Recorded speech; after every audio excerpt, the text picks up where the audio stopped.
भगवान विष्णु के मत्स्य अवतार की कथा कुछ इस प्रकार से है। बहुत समय पहले की बात है।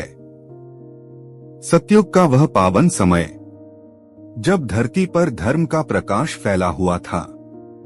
उस समय एक अत्यंत धर्मप्रिय और दयालु राजा राज करते थे। राजा सत्यव्रत। वे हर दिन सुबह सुबह नदी के किनारे जाते, सूर्योदय से पहले स्नान करते और भगवान विष्णु का ध्यान करते। उनका हृदय भक्ति से भरा हुआ था। एक दिन जब वे नदी में स्नान कर रहे थे, उन्होंने अपने दोनों हाथों से जल उठाया। तभी उनकी हथेली में एक छोटी सी सुनहरी मछली आ गई। वह मछली देखने में बेहद सुंदर थी और तभी वह बोलने लगी, राजन, मैं बहुत छोटी हूँ। इस नदी में बड़े बड़े जीव हैं जो मुझे खा जाएंगे। कृपया मेरी रक्षा करें।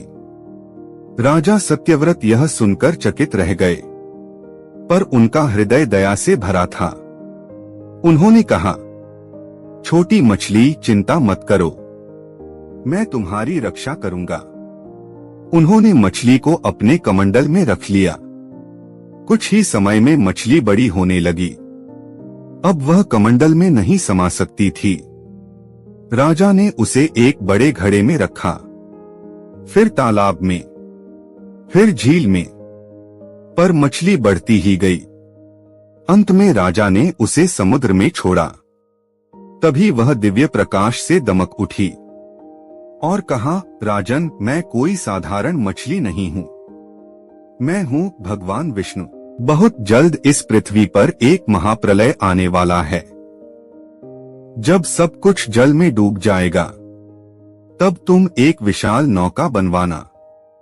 उसमें 7 ऋषियों, जीवों के बीज और पवित्र ग्रंथ रखना। जब प्रलय शुरू होगा, मैं मत्स्य रूप में आऊंगा और तुम्हारी नौका को अपनी सींग से बांधकर सुरक्षित स्थान तक ले जाऊंगा। समय बीता और वह घड़ी आ गई। अचानक प्रलय आरंभ हुआ। धरती डूबने लगी, पहाड़ लुप्त हो गए, चारों ओर केवल जल ही जल था। राजा सत्यव्रत ने वैसा ही किया जैसा भगवान ने कहा था।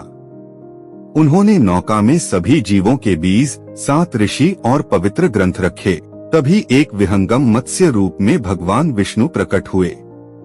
उनका विशाल शरीर समुद्र के जल को चीरता हुआ चमक रहा था। माथे पर एक दिव्य सींग, हाथों में शंख, चक्र और गदा। राजा ने नौका को उस सींग से बांध दिया और भगवान मत्स्य ने उसे प्रचंड लहरों के बीच से सुरक्षित दिशा में ले गए। कई दिनों बाद जब प्रलय का अंत हुआ, तो भगवान विष्णु बोले, राजन, अब तुम नए युग के प्रथम मनु बनो, वैवस्वत मनु। तुम्हारे द्वारा मानवता की नई शुरुआत होगी। और इस तरह भगवान विष्णु के मत्स्य अवतार ने इस सृष्टि की रक्षा की और एक नए युग की नींव रखी। नमो भगवते वासुदेवाय। यह कथा हमें सिखाती है कि जब भक्त सच्चे मन से भगवान का स्मरण करता है, तो भगवान स्वयं उसकी रक्षा के लिए अवतरित होते हैं। हर अंत एक नई शुरुआत का संकेत होता है। हम आशा करते हैं आपको यह भगवान विष्णु के मत्स्य अवतार की कथा पसंद आई होगी। धन्यवाद।